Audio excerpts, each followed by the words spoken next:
네, 확진 상황은 수도권, 특히 서울이 가장 심각합니다.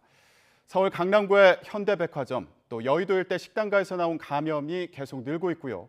그 외에도 어디서 옮았는지 알 수 없는 감염자들이 속출하고 있습니다. 현장에 나가 있는 취재기자 연결합니다. 신준명 기자. 네, 서울 현대백화점 무역센터점에 나와 있습니다. 네, 그 백화점에서 시작된 집단 감염 규모가 더 늘었다고요?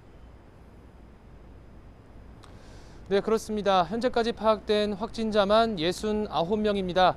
어제 0시 기준 48명에서 20여 명이 더 늘어난 수치입니다.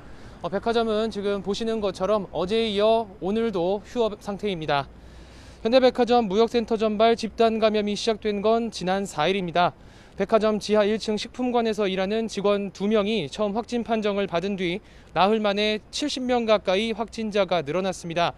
관할구청은 이 백화점 직원 3,600여 명에 대해 코로나19 진단검사를 실시하고 있습니다. 또 첫 확진자가 나왔던 지하 매장 직원들은 모두 자가격리했습니다. 문제는 19만 명에 달하는 방문자입니다. 관할구청은 지난달 26일부터 그제까지 해당 백화점을 방문한 시민들에게 재난 문자를 보내 진단검사를 받을 것을 요청했습니다.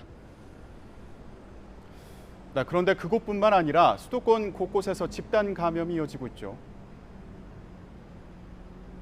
네, 그렇습니다. 먼저 서울 여의도 일대에서 발생한 집단 감염이 우려스럽습니다. 여의도의 한 식당에선 지난 2일 첫 확진자가 발생한 뒤로 누적 확진자가 18명까지 늘었습니다. 점심시간대면 손님들로 발 디딜 틈 없이 가득 차는 유명 식당인 만큼 방문객들에 대한 진단검사가 진행되면 관련 확진자가 더 늘어날 수 있습니다. 인천 미추홀구 초등학교에서도 지난 5일 학생 2명이 처음 확진된 이후 현재까지 관련 확진자가 50명 가까이 발생한 것으로 파악됩니다. 지난달 19일 서울 마포구 홍대 주점 등을 방문한 원어민 강사발 집단 감염은 누적 확진자가 326명까지 늘었습니다. 이 집단 감염은 특히 델타 변이 바이러스로 확인됐습니다. 이 델타 변이가 4차 대유행의 가장 큰 변수라고 할 수 있습니다. 지난해 12월부터 지난 3일까지 델타 변이 누적 확진자는 416명으로 이 가운데 36%인 153명이 지난주에 발생했습니다. 증가폭이 매주 2배씩 커지는 양상으로 최근 매섭게 확산하고 있습니다. 수도권에서는 20, 30대가 델타 변이에 가장 많이 감염된 것으로 파악됩니다. 델타 변이는 발열과 미각 상실 등 기존에 알려진 코로나19 증상과 달리 감기로 착각하기 쉬운 두통, 콧물 등의 증상이 나타납니다. 이 때문에 활동량이 많은 젊은 층이 확진 사실을 모른 채 바이러스를 전파하고 다닐 가능성이 큽니다.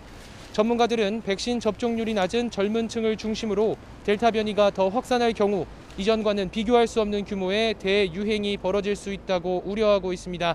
지금까지 서울 삼성동 현대백화점 앞에서 YTN 신준명입니다.